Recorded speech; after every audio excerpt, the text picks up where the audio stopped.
Hello, my scholars and saints.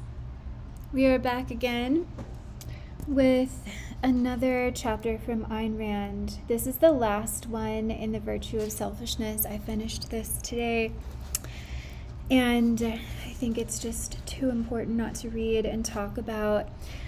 This chapter is actually what I wish all of this book would have been contained with. I just, for whatever reason, am more interested in her ethical, psychological application of objectivism rather than the political.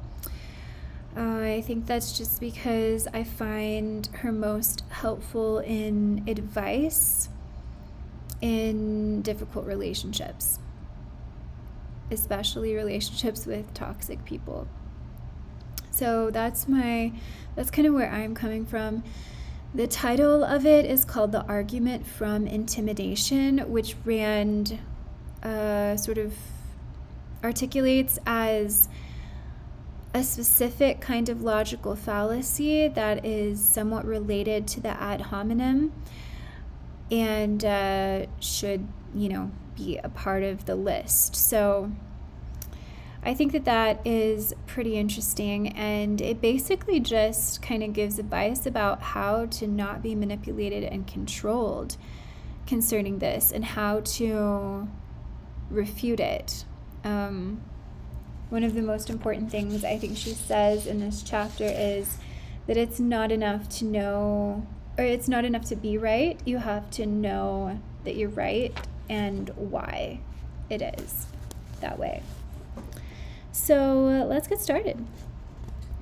There is a certain type of argument which, in fact, is not an argument, but a means of forestalling debate and extorting an opponent's agreement with one's undiscussed notions. It is a method of bypassing logic by means of psychological pressure. Since it is particularly prevalent in today's culture and is going to grow more so in the next few months, one would do well to learn to identify it and be on guard against it. This method bears a certain resemblance to the fallacy ad hominem and comes from the same psychological root, but is different in its essential meaning. The ad hominem fallacy consists of attempting to refute an argument by impeaching the character of its proponent. Example, candidate X is immoral, therefore his argument is false. I think this is really interesting because it's true that when you're talking to a person who doesn't actually care about reason or the facts, they don't care about resolution, they're just really trying to manipulate you and control you, or control the situation, I think that's it. The moment they switch from, well, you're just being X, Y, and Z, and then not responding to what you're saying, but deflecting onto your character, they've sort of lost. But you have to know that they've lost, and the only way to do that is to not succumb to the moralizing pressure, to be resistant against feeling shamed for no good reason, just because they say you should be, or they intimate that. But the psychological pressure method consists of threatening to impeach an opponent's character by means of his argument, thus impeaching the argument without debate. Example, only the immoral can fail to see that candidate X argument is false. So therefore, if someone, announces that only evil people, or only the selfish people, or only people without dignity can fail to see this.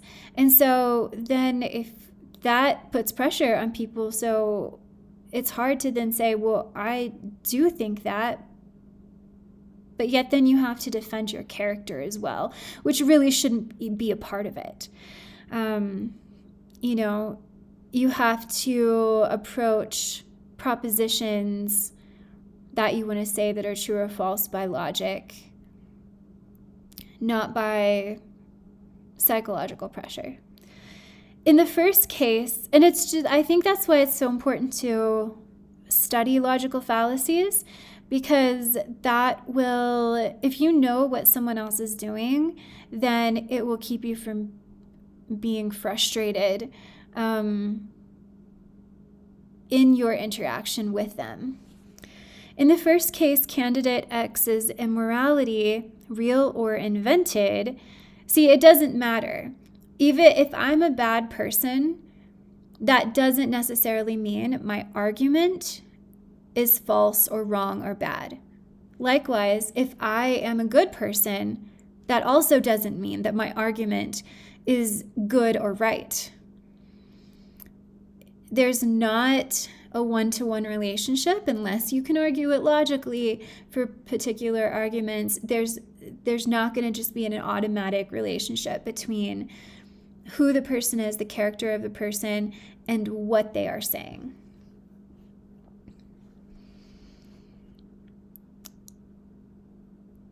In the second case, the falsehood of his argument is asserted arbitrarily and offered as proof of his immorality.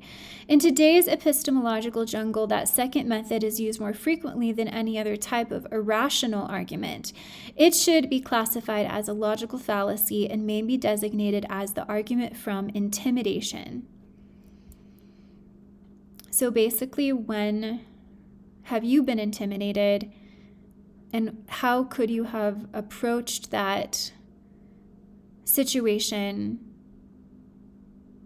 by valuing reason and fact above all? And we can't always assume or expect that other people will value the same thing. The essential characteristic of the argument from intimidation is its appeal to moral self-doubt and its reliance on the fear, guilt, or ignorance of the victim. It is used in a form of an ultimatum, demanding that the victim renounce a given idea without discussion, under threat of being considered morally unworthy. So what do we care about? How the person who is trying to manipulate us thinks about us? Are we so afraid of being called out as X, Y, and Z that we give up the truth? Or are we a lover of the truth regardless of how other people who are not in love with the truth then pronounce us to be? I don't know if that was grammatically correct. I don't think it was. The pattern is always only those who are evil or dishonest, heartless, insensitive, ignorant, etc. can hold such an idea. The classic example of the argument from intimidation is the story of the emperor's new clothes. In that story, some charlatans sell non-existent garments to the emperor by asserting that the garment's unusual beauty makes them invisible to those who are morally depraved at heart. Observe the psychological factors required to make this work. The charlatans rely on the emperor's self-doubt. The emperor does not question their assertion nor their moral authority. He surrenders at once, and I think that word surrender is really important. Claiming that he does see the garments, thus denying the evidence of his own eyes. So when we surrender to those who are trying to manipulate us, what do we deny? How do we then become participant by gaslighting ourselves? Thus denying the evidence of his own eyes and invalidating his own consciousness. Rather than face a threat to his precarious self-esteem. His distance from reality may be gauged by the fact that he prefers to walk naked down the street, displaying his non-existent garments to the people, rather than risk. So what is most important to us? And a person of integrity would not sacrifice truth for protection of one's own, I guess, reputation, if that's really what's at stake. And it's not always actually what's at stake, I think. This is a method, this argument from intimidation. This is basically bullying. And bullying is intimidating. So rather than risk incurring the moral condemnation of, and where is it coming from? To scoundrels. So should we really submit? Think about who you're submitting and surrendering to. Do you really care if someone that you don't respect concerning their own moral integrity, do you care that they condemn you? The people prompted by the same psychological panic try to surpass one another in loud exclamations on the splendor of his clothes until a child cries out that the emperor is naked. And it's really interesting that different spiritual and religious traditions suggest that in ways we should be like a child. This is the exact pattern of the working of the argument from intimidation as it is being worked all around us today. So you can kind of see how in the people who are prompted by the same psychological panic, that can work in situations where institutions are disseminating propaganda in order to create herd thought. Who gets demonized? Like when you were talking about, let's say, when you're trying to argue for something concerning science or truth or fault or something that's false, it's a red flag then. It becomes a red flag to people who are aware of logical fallacies when the argument shifts from the logic to threats, to guilt, to moralizing, to rewards and punishments, to psychological means. Because that means that, well, maybe the logical argument is not that strong if you can't convince people by it. And you start having to control by non-logical means. Only those who lack finer instincts, okay, so we have all heard it and are hearing it constantly. Only those who lack finer instincts can fail to accept the morality of altruism. So this is what people are saying to sort of back you into a corner and make you agree with them, but not based on logic. So only those who lack finer instincts. Only the ignorant, so are you ignorant? How scared are you of being called ignorant? Can fail to know that reason has been invalidated. Only black-hearted reactionaries can advocate capitalism. So the manipulation only works if the person knows you are afraid of being called something. If you are no longer afraid of what people say about you, then that makes you less susceptible to being controlled, and that makes you a more authentic person. Only warmongers, so do you want to be a warmonger, can oppose the United Nations. So which part of the sentence do we focus on, right? We focus on the one that's the part that is more, or this is the assumption that we will focus on the part of the sentence that is more emotionally loaded. Only cowards, so are you afraid of being called a coward? Only cowards can fail to see that life is a sewer. Only the superficial, are you afraid of that, can seek beauty, happiness, achievement, values, or heroes. As an example of an entire field of activity based on nothing but the argument from intimidation, I give you modern art, where in order to prove that they do possess the special insight possessed only by the mystic elite, the populace are trying to surpass one another in loud exclamations on the splendor of some bare but smudged piece of canvas. The argument from intimidation dominates today's discussions in two forms. In public speeches and print, it flourishes in the form of long involved elaborate structures of unintelligible verbiage, which convey nothing clearly except a moral threat. Only the primitive-minded can fail to realize that clarity is oversimplification. But in private day-to-day experience, it comes up wordlessly, between the lines, in the form of inarticulate sounds conveying unstated implications.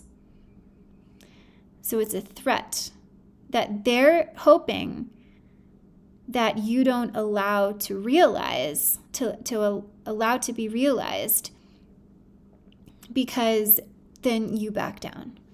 It relies not on what is said, but how it is said. And I think this is a really important section as well. But how it is said, not on content, but on tone of voice. How many times have people been subdued or stopped in their tracks or made smaller because of someone's tone of voice? The tone is usually one of scornful or belligerent incredulity. So, oh my gosh, I can't believe it. Surely you are not an advocate of capitalism, are you? I mean, you can see how this manipulation would also really work, and she will mention this, unfortunately, with people who are trying to manipulate younger people because they haven't, developed the secure grounding, perhaps, unless they were blessed by really great parents who taught boundaries and independence of spirit and self-esteem and self-worth. They don't have the grounding to understand what the other person is doing. And even as adults, unless we,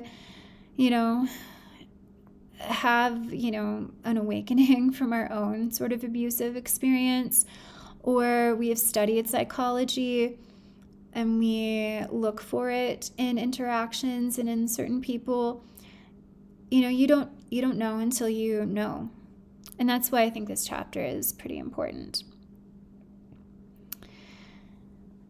And if this does not intimidate the prospective victim who answers properly, I am, the ensuing dialogue goes something like this. Oh, you couldn't be, not really.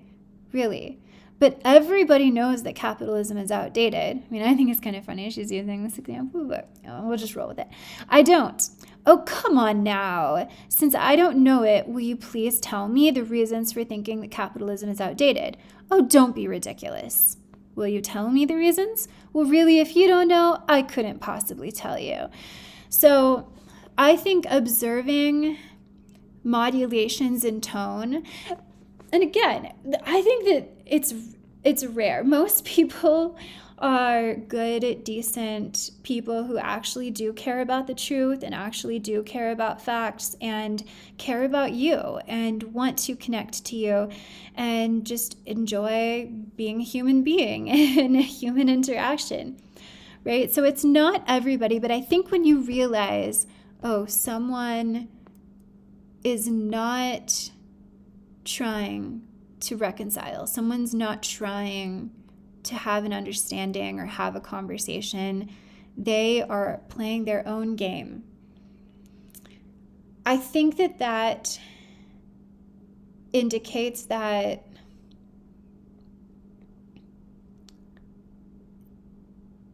there's a different approach to that person should be then involved because you have to recognize when you're sort of out, when you have different values and you have different goals. All this is accompanied by raised eyebrows, wide-eyed stares, shrugs, grunts, snickers, and the entire arsenal of nonverbal signals communicating ominous innuendos and emotional vibrations of a single kind: disapproval. So I think it's important to not be afraid of disapproval. If those vibrations fail, if such debaters are challenged, one finds they have no arguments, no evidence, no proof, no reason, no ground to stand on. So that's why they're relying so heavily on trying to intimidate you. That their noisy aggressiveness serves to hide a vacuum. That the argument from intimidation is a confession of intellectual impotence. The primordial archetype of that argument is obvious, and so are the reasons of its appeal to the neo-mysticism of our age. To those who understand, no explanation is necessary. To those who don't, none is possible. The psychological source of that argument is social metaphysics.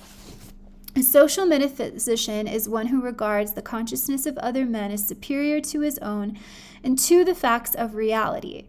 It is to a social metaphysician that the moral appraisal of himself by others is a primary concern, which supersedes truth, facts, reason, logic.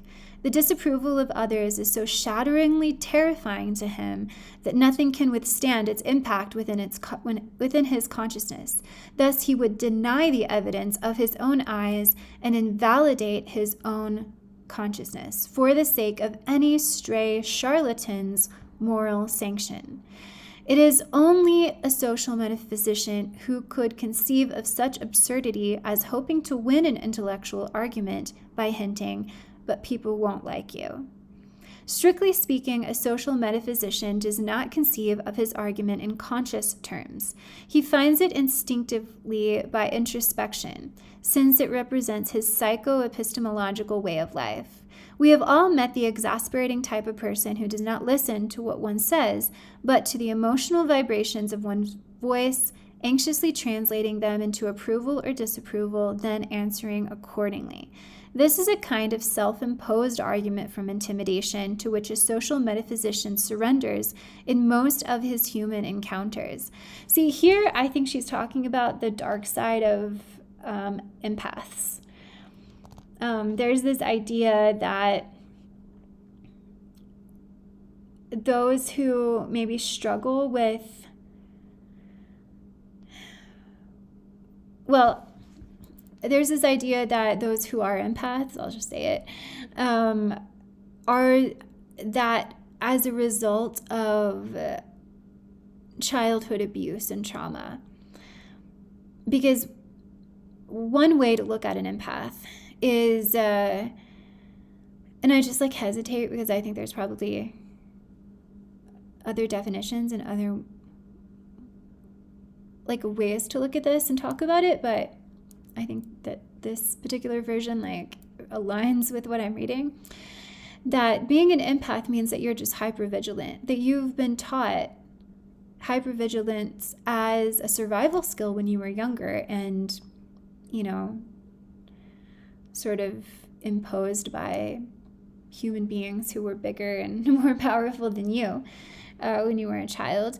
And so you were hypervigilant, which means that you are on the lookout for what people are not saying. So not just their words, but their tone of voice, their facial expressions, their energy. You are sensitive to that because you have to be for survival. At least that's what you were taught when you were younger.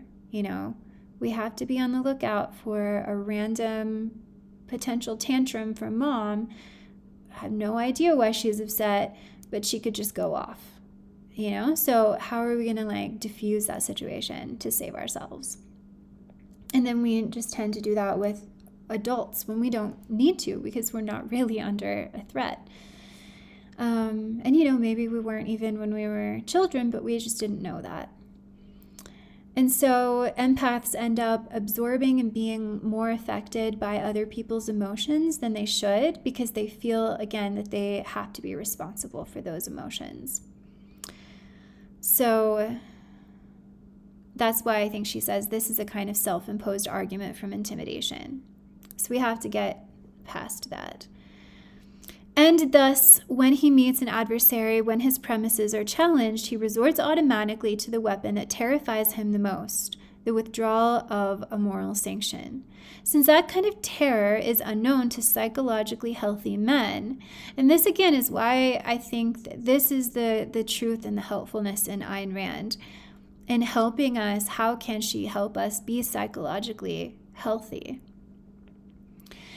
They may be taken in by the argument from intimidation precisely because of their innocence, unable to understand that argument's motive or to believe that it is merely a senseless bluff, which it really is. But we don't believe that, right? When we meet people, we assume that, well, she says it here, they assume that its user has some sort of knowledge or reasons to back up his seemingly self-confident, belligerent assertions. They give him the benefit of the doubt and are left in hopelessly bewildered confusion. It is thus that the social metaphysicians can victimize the young, the innocent, and the conscientious. When you're trying so hard to understand, but then you realize that actually there's not a conviction of truth behind what the other person is saying. Again, the other person just wants to dominate you. Then you can stop trying to rationally reach them because they don't want to be rationally reached. This is particularly prevalent in college classrooms. Many professors use the argument from intimidation to stifle independent thinking among the students, to evade questions they cannot answer, to discourage any critical analysis of their arbitrary assumptions, or any departure from the intellectual status quo. And then she goes into basically, I'm going to skip maybe a couple of parts just so we can get to the end. But so this part, when she's talking about the college classroom, is basically just talking about professors who intimidate students by implying that abusing their power to imply that the student doesn't know what they're talking about, instead of engaging the student logically. And then there is a section about how this happens in politics as well, between politicians. And I think that you could look at any sort of specifically American political debate, maybe in other places too, where it doesn't seem like there's anyone saying anything. It just seems like there's a back and forth of psychological manipulation and attempts toward intimidation. So that's what she is talking about. And so I'll skip to the bottom of the page. So how does one resist this argument from intimidation? There is only one weapon against it: moral certainty. When one enters any intellectual battle, big or small, public or private, one cannot seek, desire, or expect the enemy's sanction. Truth or falsehood must be one's sole concern and sole criterion of judgment, not anyone's approval or disapproval, and above all, not the approval of those whose standards are the opposite of one's own. So obviously she's not talking about, or she shouldn't, I don't think, be talking about a relationship with a trusted partner, friend, lover, etc., where you do care about them and it's about the relationship. It's not always about being right. It's about understanding the other person's needs and wounds. Like, I think she's more talking about when you are in the presence of someone who's trying to intimidate you. So you would not align with their standards. That's why, she's saying, and above all, not the approval. So you shouldn't submit yourself and surrender everything that you are and your understanding of truth to the approval of someone whose standards are actually the opposite of yours, if yours is aligned with truth and integrity and character. Let me emphasize that the argument from intimidation does not consist of introducing the moral judgment into intellectual issues, but of substituting. This is what they're trying to do in bullying you, in substituting moral judgment for intellectual argument. So it's kind of the example that always gets discussed when in the literature about dealing with someone with narcissistic personality disorder. Because unfortunately, when you do deal with someone, you have, a parent or a partner who has it, there will be a time probably that the person who is a victim of that will start relying on recording conversations, because any kind of other evidence just doesn't seem to fly in an attempt to reach them. So for instance, if I'm just going to say the narcissist, because that's what I'm thinking. If the narcissist says, I never said that, whatever it is, I never said that. And then, you say, well, yes, you did. You actually did say that. And then they say, no, I didn't. And then you say, well, actually, I have it here recorded. Like, I have a screenshot of the text. I kept it. I have the email. I recorded our phone conversation, whatever it is. And then they show this person. And then what would you expect a normal, healthy person to do? You would expect them to admit that they were lying or they forgot. Like, oh, okay, I can't believe I forgot that. I'm sorry. You're right. Or fine, like you caught me. But the narcissist won't do that. The narcissist will then deflect and say, why are you recording me? And trying to make you ashamed for recording. Like, they're deflecting. So they're not even responding to the fact that you've proven them wrong. They're, again, because they're always shifting the goalposts. So it's just, important to be aware of that, I think. And this is what Rand, she wasn't saying that, but just made me think of it. Okay, where is it? Where are we? Moral evaluations are implicit in most intellectual issues. It is not merely permissible, but mandatory to pass moral judgment when and where appropriate. To suppress such judgment is an act of moral cowardice. But a moral judgment must always follow, not precede or supersede the reasons on which it is based. When one gives reasons for one's verdict, one assumes responsibility for it and lays oneself open to objective judgment. If one's reasons are wrong or false, one suffers the consequences. But to condemn without giving reasons is an act of irresponsibility, a kind of moral hit-and-run driving, which is the essence of the argument from Intimidation. And we're almost finished here. We have 3 more paragraphs. Observe that the men who use that argument are the ones who dread a reasoned moral attack more than any other kind of battle, and when they encounter a morally confident adversary, they are loudest in protesting that moralizing should be kept out of intellectual discussions. But to discuss evil in a manner implying neutrality is to sanction it. The argument from Intimidation illustrates why it is important to be certain, and this is her advice to us, to be certain of one's premises and of one's moral ground. So be sure of what you think and what you value and what you know. It illustrates the kind of intellectual pitfall that awaits those who venture forth without a full, clear, consistent set of convictions, wholly integrated all the way down to fundamentals. Those who recklessly leap into battle armed with nothing but a few random notions floating in a fog of the unknown, the unidentified, the undefined, the unproved, and supported by nothing but their feelings, hopes, and fears. The argument from Intimidation is their nemesis. In moral and intellectual issues, it is not enough to be right. One has to know that one is right. So one of the points she's making is that we shouldn't be afraid and try to avoid people who try to intimidate us.